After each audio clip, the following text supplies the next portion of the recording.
Hey everybody, it's Joe. Thank you for watching this special 3 years of construction at Giga Texas video.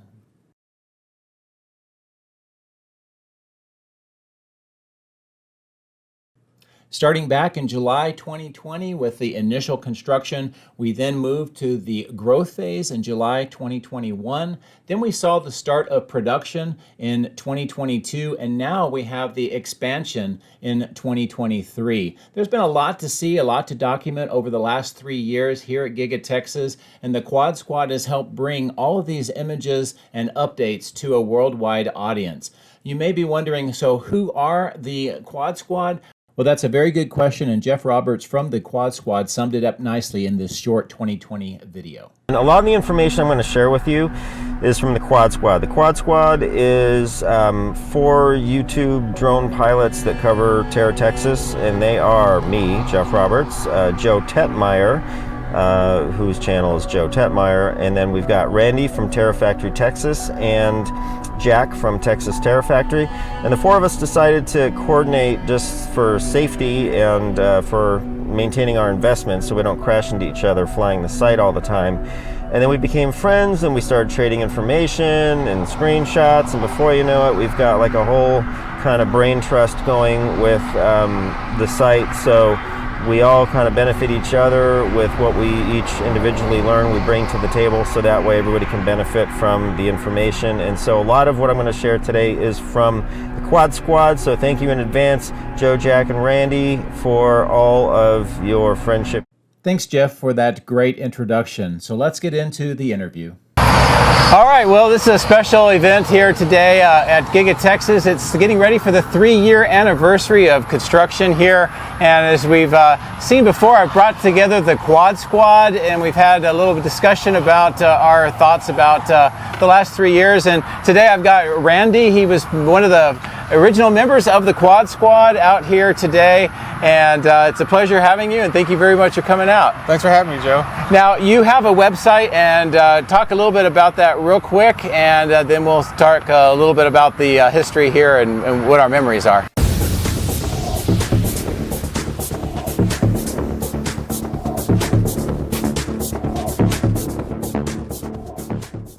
Sure thing. My channel was the Gigafactory Texas channel, and basically it started out after the announcement of Giga Texas actually choosing Austin as the official site for the next Tesla Gigafactory. I just randomly recently acquired a drone completely unrelated to the announcement, and I figured, hey, it's not too far from my house, so I'll go check out the site. And when I got there, there was already equipment on the ground, excavation work being done, and I just got the drone out and, you know, took a quick flight.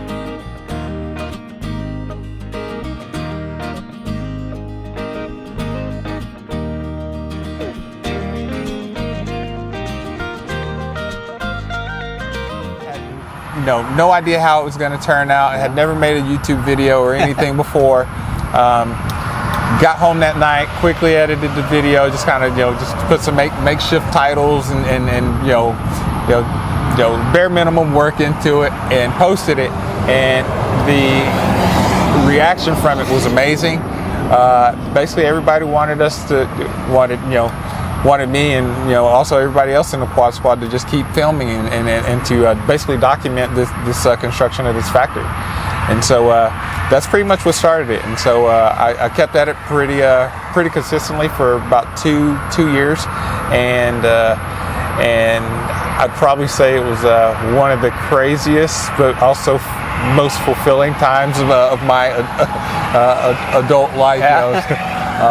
But very, very many long nights, because as a Quad Squad would actually film at different times throughout the day. I usually had the latest shift because I filmed after work, and so I would film late in the afternoons and then edit overnight and then have the video posted the next morning. And so that was definitely a grind, but definitely worth it. Yeah. But what was it about Tesla or Giga Texas that made you want to do this?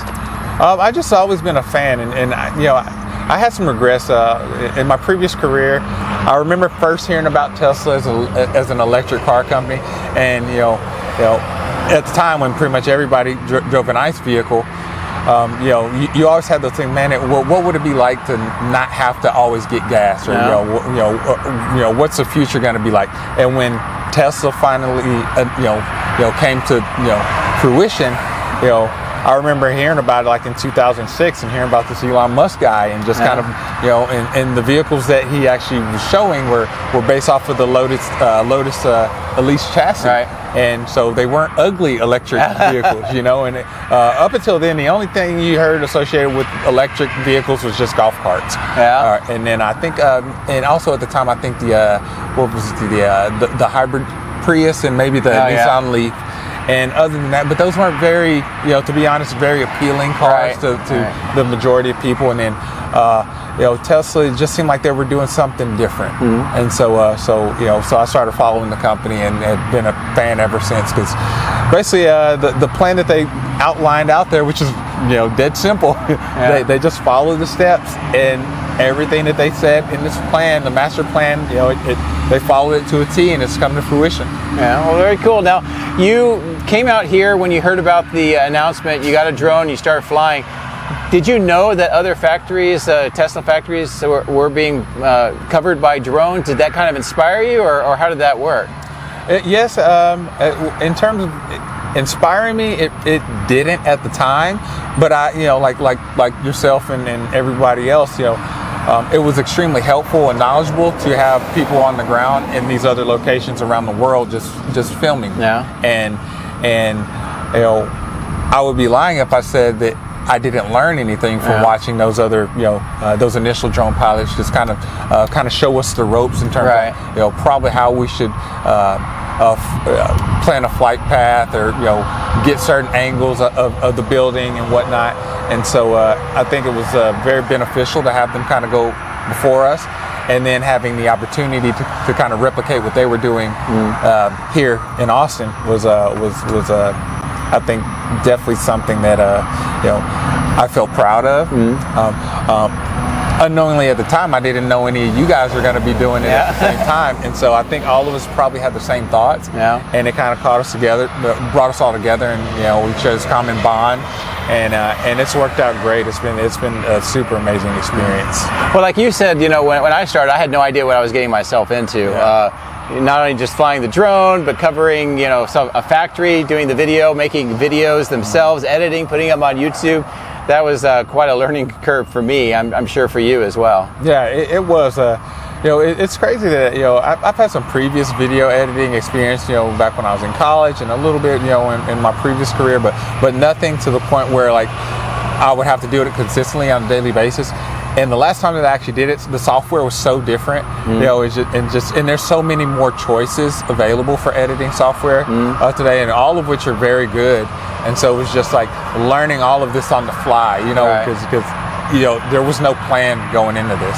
And so I think all of us learned it extremely quickly. We just, what are the best options to be able to quickly edit a video? What's pretty simple? What are the costs associated with it? And then lots of YouTubing and other instructional videos in terms of actually how to use the software and how to improve techniques, as we just kind of film day by day.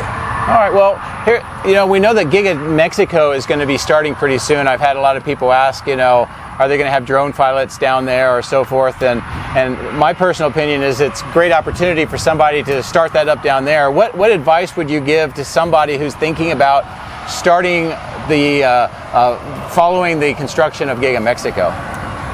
That's a good question. I would probably say consistency would be the first thing, because Tesla, they work extremely fast, and I'm pretty sure that the Mexican contractors there that are going to be clearing the site, erecting the structures, everything, they're going to be working just as fast and as diligently as the crew here at Giga Texas, the crew at Giga Shanghai, elsewhere. Tesla just moves very fast, and they have the capital to move very fast. So if you were going to film the construction of Giga Mexico, just consistency, find how it works into your schedule, and just try to be there, same time every day, and you'll have more than enough footage You just need to have some consistency with filming it and then editing it and then getting it posted. Now, where we're sitting is basically where we started flying initially, when everything behind us was just hills and ponds and dirt and everything. How did you approach the idea of filming this site from the beginning? What did you think about trying to do? When there was just Harold Green Road when it first started, that's the first place that I took off from. And as Jack mentioned previously, some of the construction workers at the time kind of mentioned, hey, it's probably not a good place because there's so many heavy trucks coming through. And so it wasn't basically a safe spot to film from. Yeah. And so I think just logistically, in terms of where the site is and where the highway is, and there just conveniently was this nice little, side piece of asphalt right here on the feeder road that could accommodate lots of cars just kind of stopping and kind of be away from the trucks exiting the highway. It just kind of became a natural spot for everybody to kind of at least initially start filming from.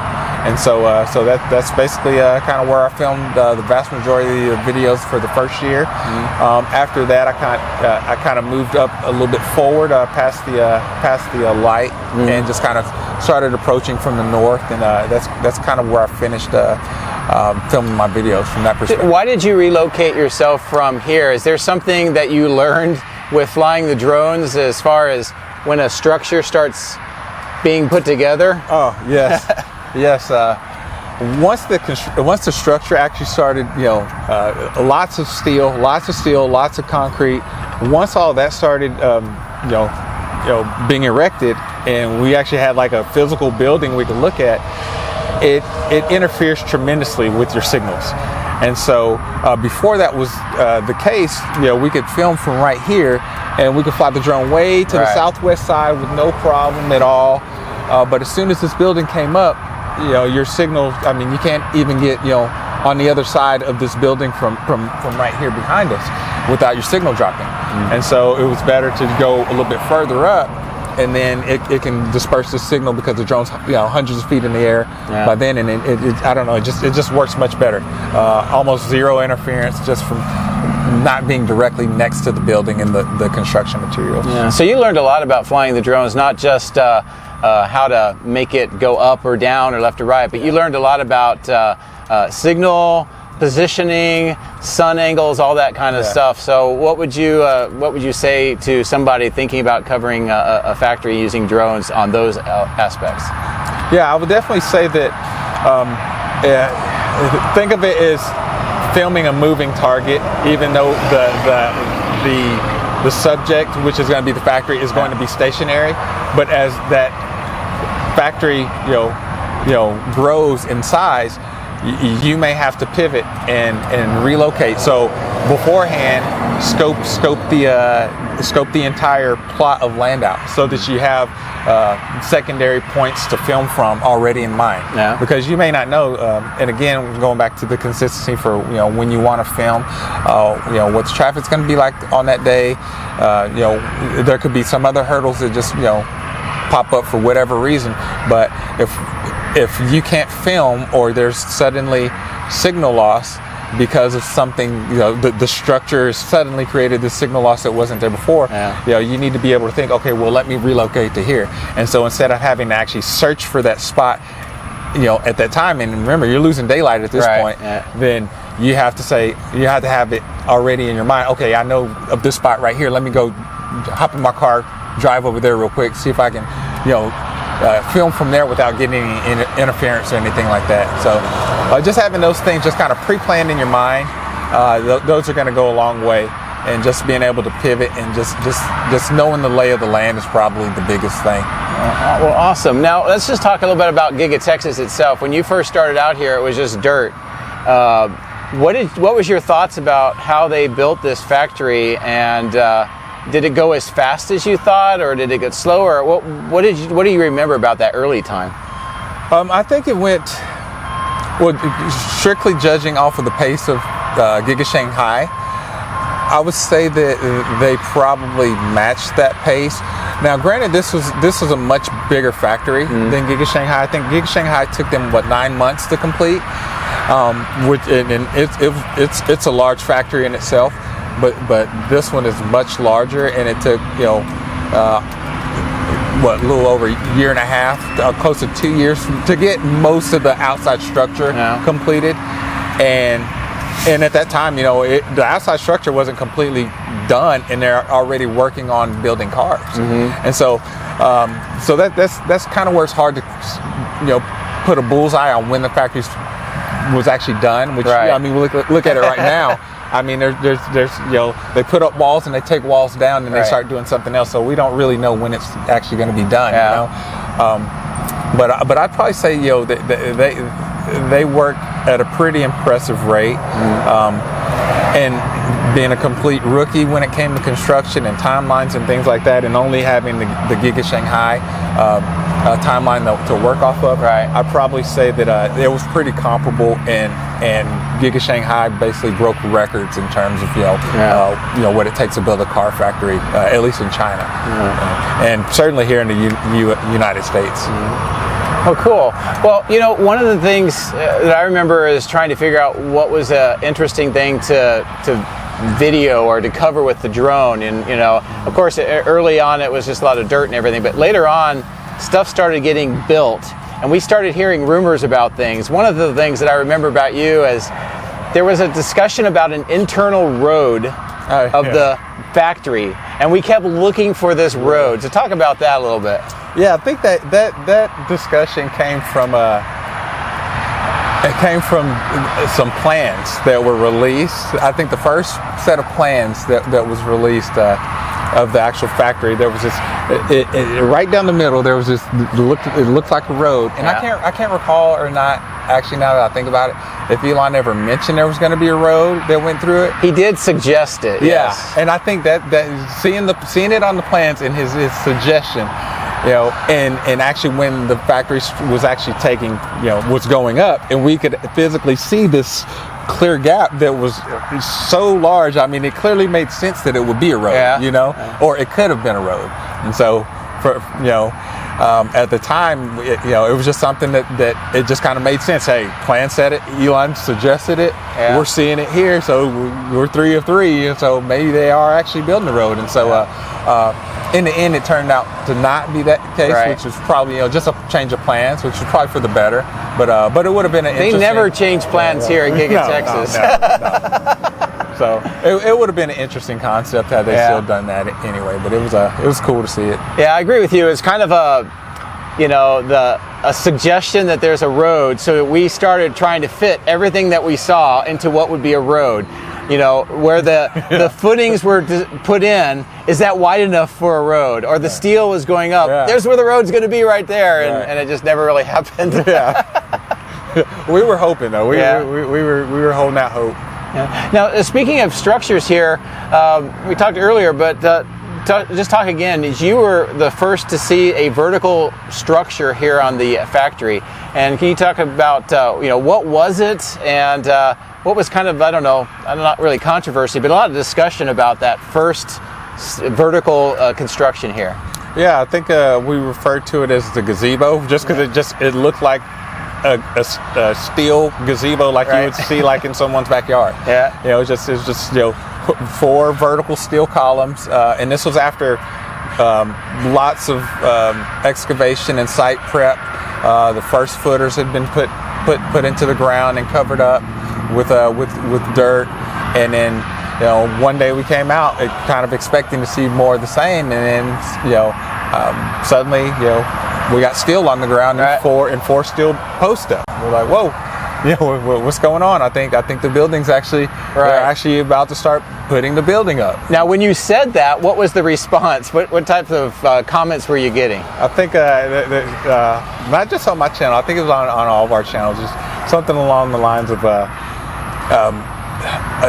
this is just a test building, or because there were guy wires and stuff that were put on this first structure, or this first gazebo structure that was put in place, and so it was just one of those things where honestly we didn't know, but it didn't really make any sense to do like a test structure and a temporary structure, put it up and then take it back down.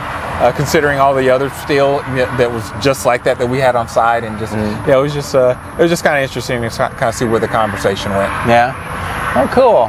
Well, another thing that I remember about you is I don't know if this is completely accurate. You can correct me if we're wrong, but it kind of talks a little bit about the signal strength with the drone, trying to see things and finding something new. Is I think on the east side where there's that sort of testing and calibration parking lot right now, but back then it was sort of a material storage yard, and I think there were some castings out there for the Model Y, and I think you saw them and you were trying to go down and see them, but you were having like a signal issue. Do you remember that?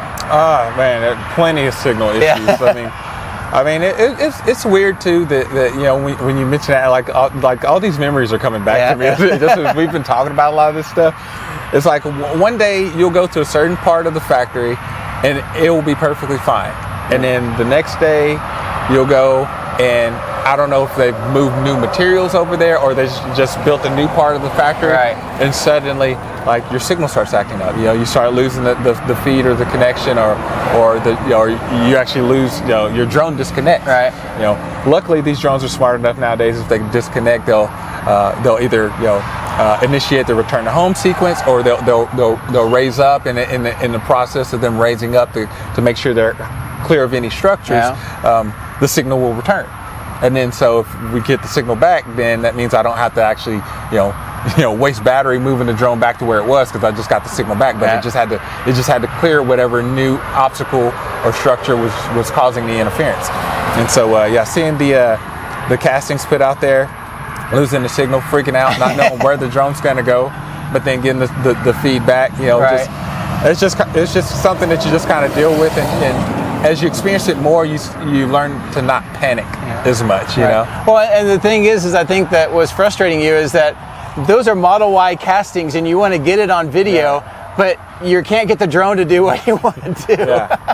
And so anything, especially like when it comes to like parts of the cars, especially the castings, because the Gigacast machines, that was a huge focus of a lot of our videos. And once the machinery started arriving, when they started being put together, and then actually to see the result of the machines actually working, to get those images and share them with the community, you want to get that footage, but you want to get it unimpeded.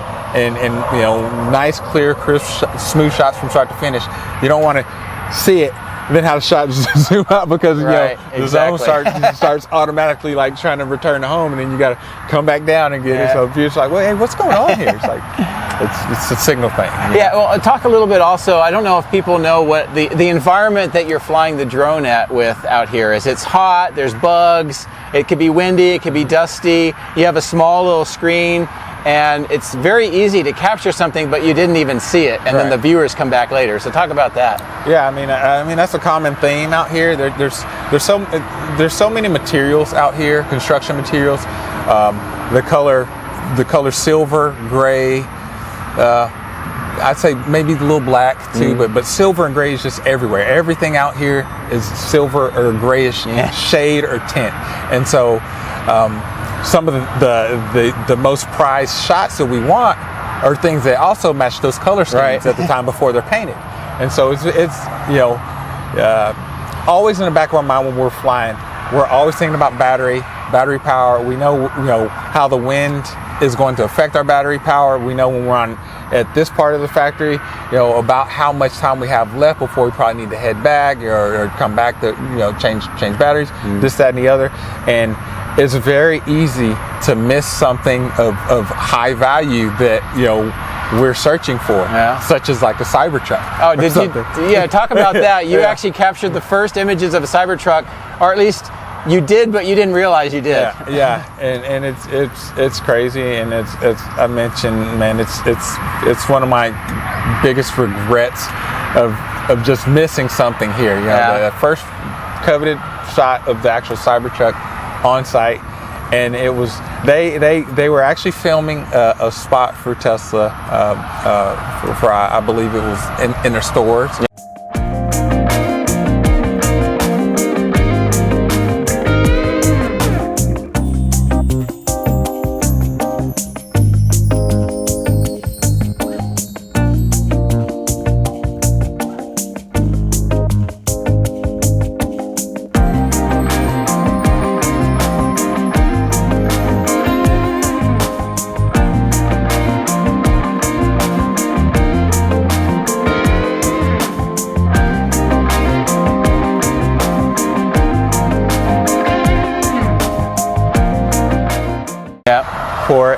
and the entire east side of the factory had not been covered with the panels of the concrete Yeah, so the panels. Cybertruck was inside the factory. It was inside the factory, front and center,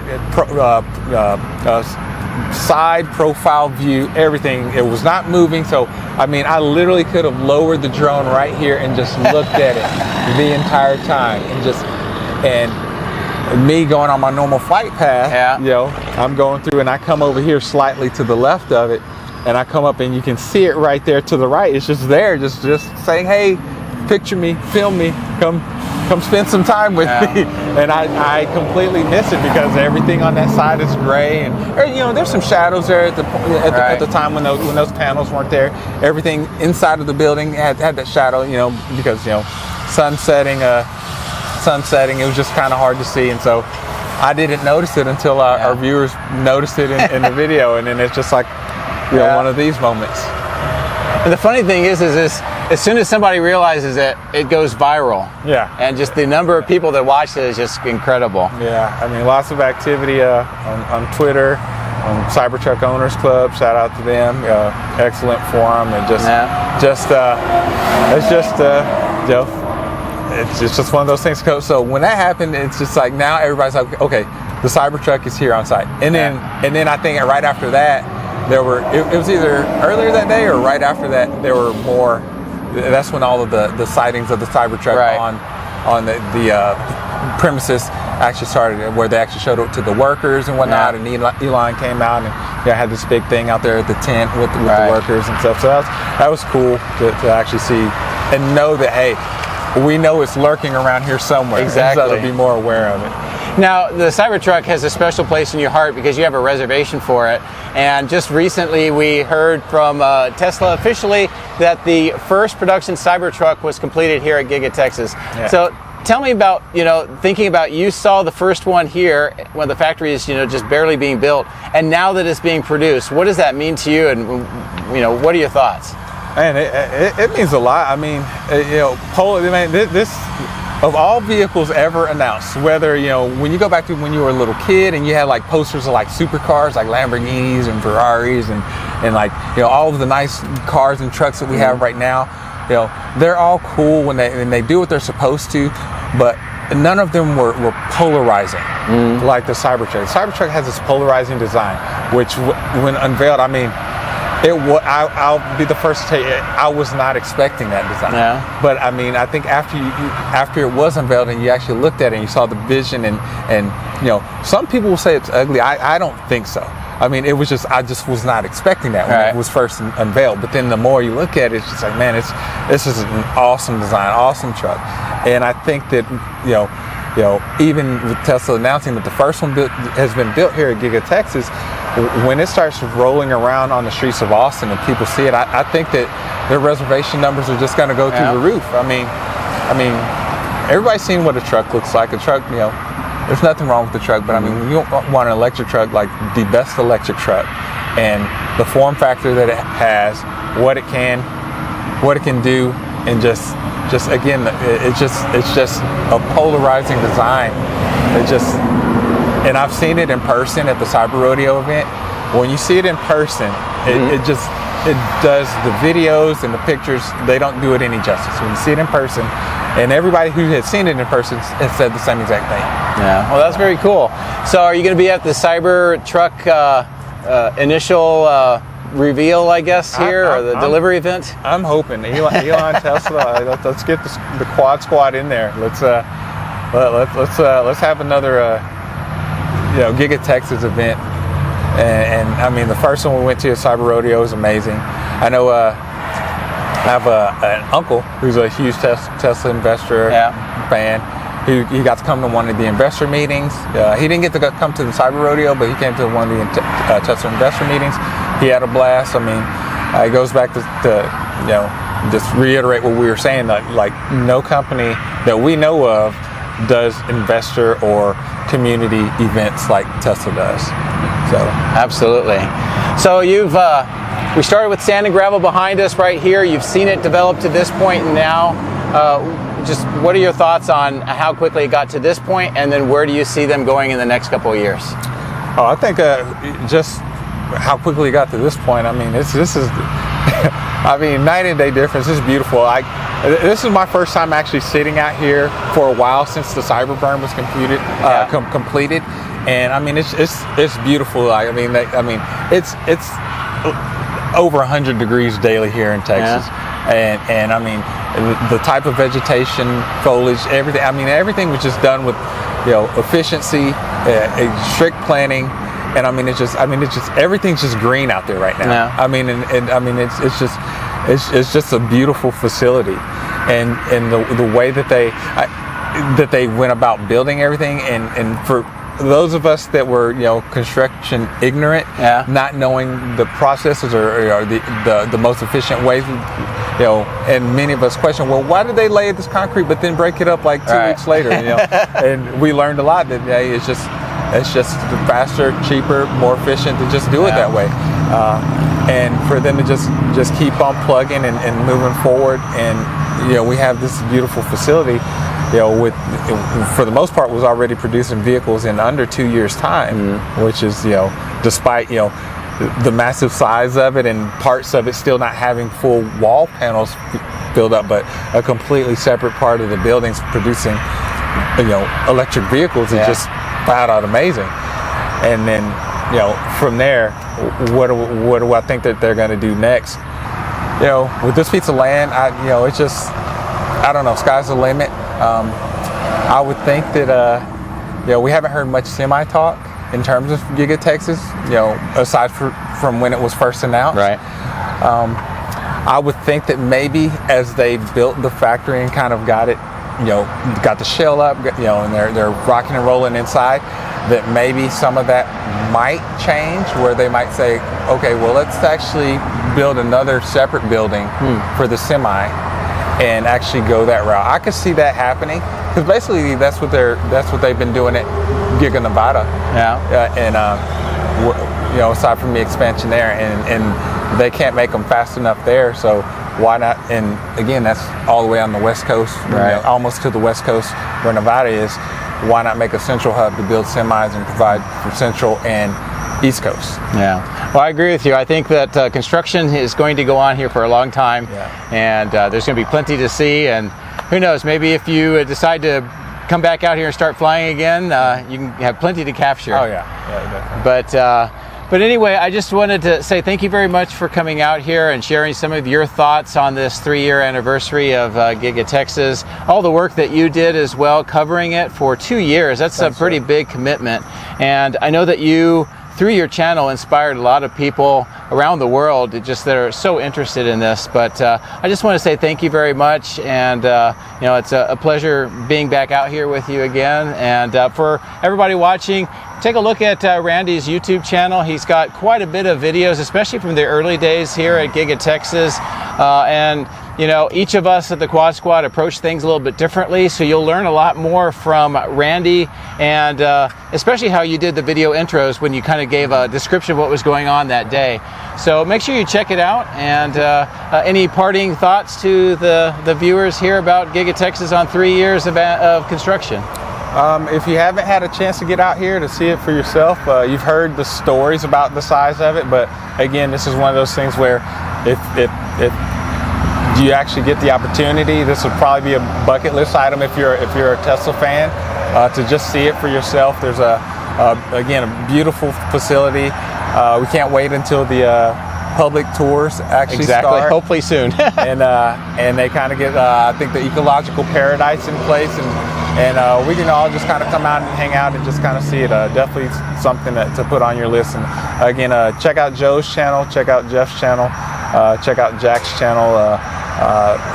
Especially Jeff and Joe right now for the near daily content for the latest updates here at Giga Texas. Again, I appreciate Joe for putting this on. Thanks for taking the time to talk to me. No problem. Can't wait to do it again. Awesome. Great having you out here. Thanks. Thanks for watching, everybody.